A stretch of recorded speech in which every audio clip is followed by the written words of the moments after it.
Welcome back, everyone. Today we're heading to Milan. We're going to take a look at the Cristóbal Balenciaga Shoes from Spain tribute exhibition. Yes. I think this is going to be pretty cool. I mean, we're going to see how Balenciaga, kind of became such a big name in fashion, and how this exhibition ties that legacy to modern footwear. And I'm really excited about this one. This is a really big deal. It's actually Balenciaga's very first monographic exhibition in Italy, and it's being held at Palazzo Morando, which has a really important role in Milan's fashion scene. So it's not just some random place, right? It actually adds kind of a cool layer of context to this exhibition, and it runs until March 2nd, 2025. And get this, free entry. Yes. So someone needs to book me a flight, like right now. Yeah. What really intrigues me is the whole concept of the exhibition. It's like celebrating, a designer from the past, but in a way that feels very modern.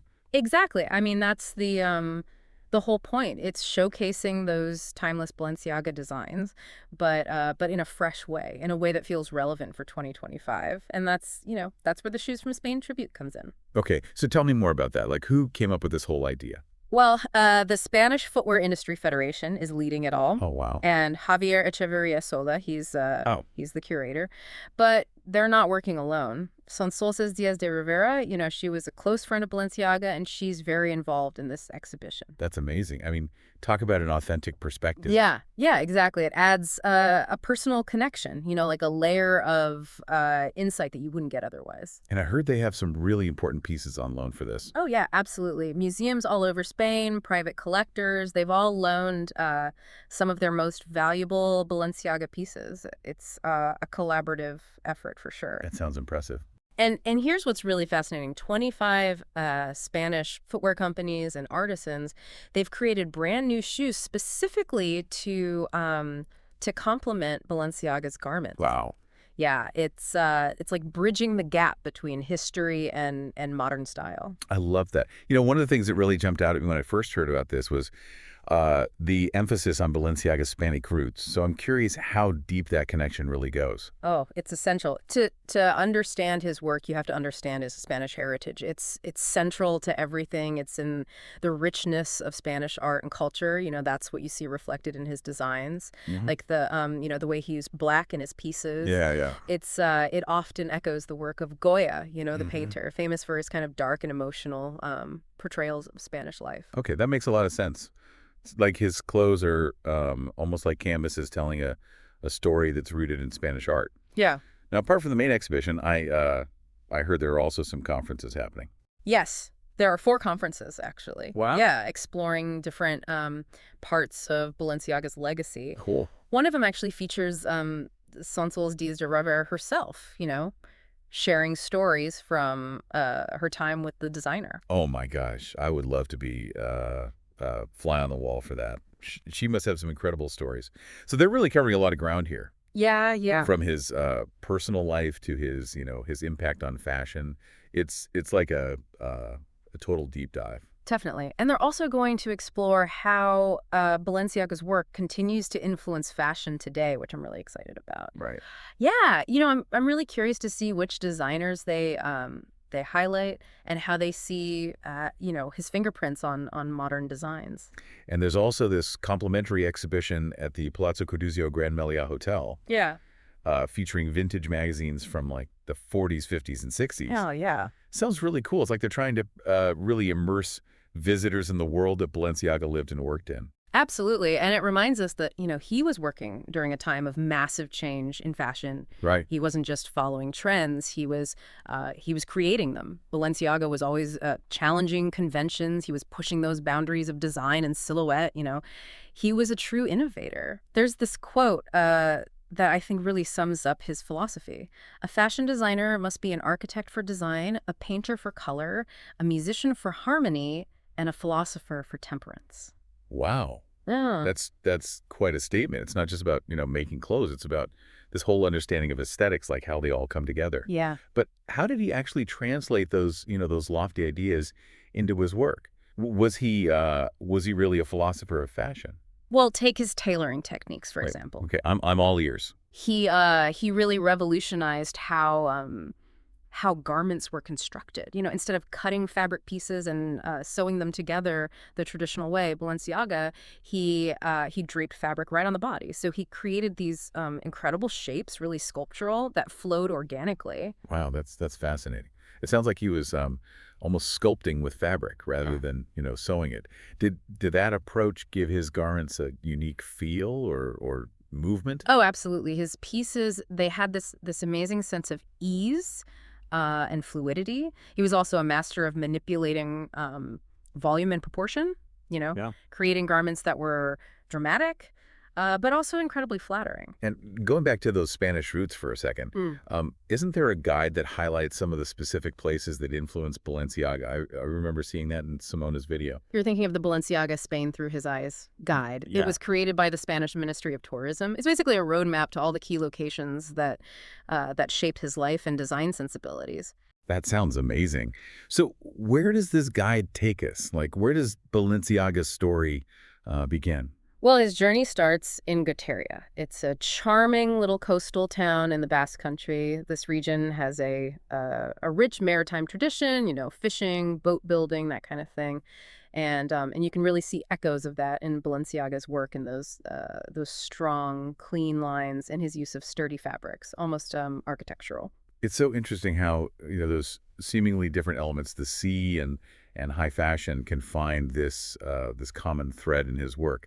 Is there a specific place in Guetteria where people can learn more about, his early life and those influences? Actually, there's the Cristóbal Balenciaga Museum in Guteria. It showcases his incredible life and work. So if you're ever in the Basque Country, I highly recommend checking it out. That's going straight on my bucket list. I can only imagine how incredible it would be to just immerse yourself in his world like that.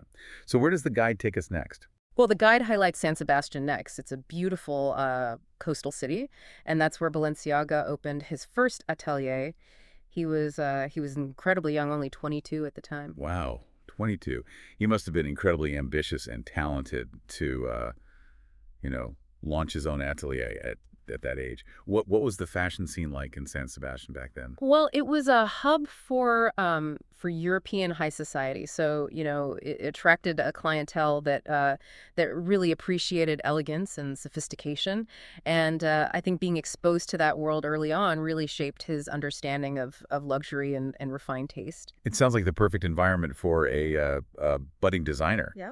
to hone their craft and really establish a reputation.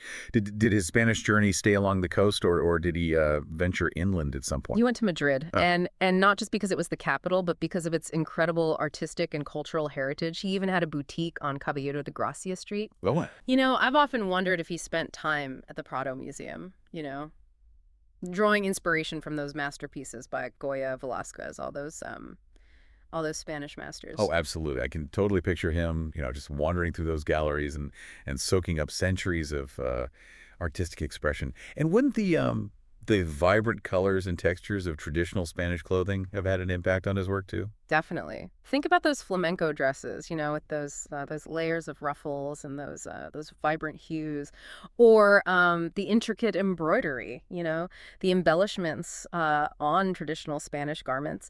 Those elements definitely found their way into his designs, Yeah. adding layers of texture and visual interest. Speaking of vibrant cities, what about Barcelona? Did Balenciaga's journey ever take him there? It did. He opened a boutique near Passeig de Gracia in 1935. I can imagine him being really inspired by the city's energy, that blend of old world charm and modernism. It makes you wonder if the architecture of Antoni Gaudi, with those organic forms and that playful use of color, if that sparked any ideas for him. Yeah. Because the curves and the fluidity that we see in some of Balenciaga's designs, they almost feel like an echo of those architectural masterpieces. Right. That's a great observation. I wouldn't be surprised if those architectural wonders subconsciously influenced his design aesthetic. Did the guide highlight any other locations that played a role in shaping Balenciaga's vision? Well, the last stop on the guide is Javea. It's this beautiful town on the Mediterranean coast, and Balenciaga actually sought refuge there later in life. He was drawn to the region's traditional fabrics and the peaceful atmosphere of the harbor, which reminded him of his hometown. It sounds like he found a sense of peace and inspiration in Javia, kind of coming full circle back to those coastal landscapes that shaped his early life. Speaking of inspiration, didn't the guide also mention um, some specific museums where people can actually see Balenciaga's creations firsthand? Yes. In addition to the dedicated museum in Guteria, there's the Museum of Costume in Madrid, which has a collection of his creations, including some rare pieces. They offer a glimpse into the different stages of his career. That sounds incredible. Are there any museums in Barcelona that feature his work? The Design Museum of Barcelona has a section on, 20th and 21st century fashion, and there you can see how Balenciaga's designs fit into the broader evolution of haute couture. It's amazing to think about his impact on the trajectory of fashion, how his innovations are still being studied and celebrated today. It really highlights the timeless nature of his work. I also remember seeing the Textile Museum in Terrassa, mentioned in Simona's video. How does that fit into the Balenciaga story? Oh, that's a good one to mention. And that museum focuses on the history of fabrics and clothing. They have exhibits showcasing, historic textiles, garments, even machinery, and it really helps you understand the craftsmanship and the materials that were so important to Balenciaga's work. He wasn't just designing clothes; he was obsessed with the quality and the feel of the fabric itself. It sounds like this guide really encourages people to go beyond, just admiring the beauty of his creations. It's like it's encouraging them to actually delve deeper, into the history, the craftsmanship, the locations, the cultural influences, all the things that shaped his unique vision. Exactly. And what's really remarkable is the guide itself is beautifully designed. With stunning photos. They really transport you back in time. It's like you can almost feel the textures of the fabrics and see the meticulous detail in each piece. It's amazing how a visual element like that can really enhance the learning experience and create a deeper connection to the subject matter. Yeah, it's like you're stepping into Balenciaga's world, and I think that's what makes this exhibition in Milan so special. It doesn't just showcase his work; it really invites you to understand the man behind the designs, his journey, his enduring legacy. And that brings us back to that idea of, bridging the past and the present. This exhibition doesn't just celebrate Balenciaga's past achievements. It highlights how his innovative spirit and dedication to craftsmanship continue to resonate in the world of fashion today. We've talked about his Spanish influences, his groundbreaking techniques, the places that shaped his vision, and the museums that preserve his legacy. But what about the people carrying his torch forward, the designers who are reinterpreting his ideas for a modern audience? That's a perfect segue to the conferences happening alongside the exhibition. One of them focuses specifically on Balenciaga's influence on contemporary fashion. Oh, wow. It'll be interesting to hear how they make those connections between his work and what we see on the runways today. Yeah, yeah. I'm curious about that too. Are there any specific designers or trends that come to mind when you think about Balenciaga's lasting impact? Well, it's multifaceted, right? You can see his legacy in the work of designers like Alexander McQueen, for example, Oh, yeah. and Rekao Kubo. They both share that same kind of penchant for dramatic silhouettes, Yeah. and challenging those traditional ideas of beauty. Definitely. McQueen's theatrical presentations and Kawakuo's, avant-garde designs, they definitely have that boldness, that willingness to push boundaries that Balenciaga was known for. Exactly, and you can also see his impact on more minimalist designers like Jill Sander and Phoebe Philo. Their work, really focuses on clean lines, impeccable tailoring, and luxurious fabrics. All those qualities were central to Balenciaga's design ethos. It's fascinating how his influence can manifest in such different styles. It speaks to the depth and breadth of his vision and how it continues to inspire interpretations across the whole fashion spectrum. Yeah, it really does. It's a testament to the timelessness of his ideas.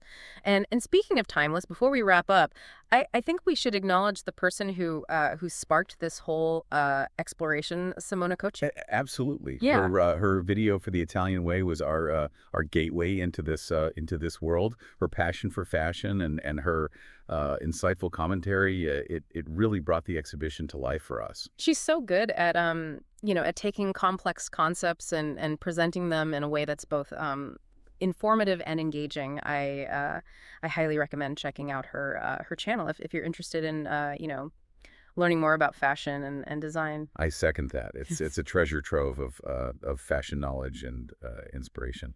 So as we wrap up our own deep dive into the Cristobal Balenciaga Shoes from Spain tribute, I'm left with one final thought. If you could choose one Balenciaga creation to be reimagined for a modern audience, what would it be? Oh, that's a tough one. So many iconic pieces to choose from, but I think I'd have to go with his 1958 baby doll dress. Oh, wow.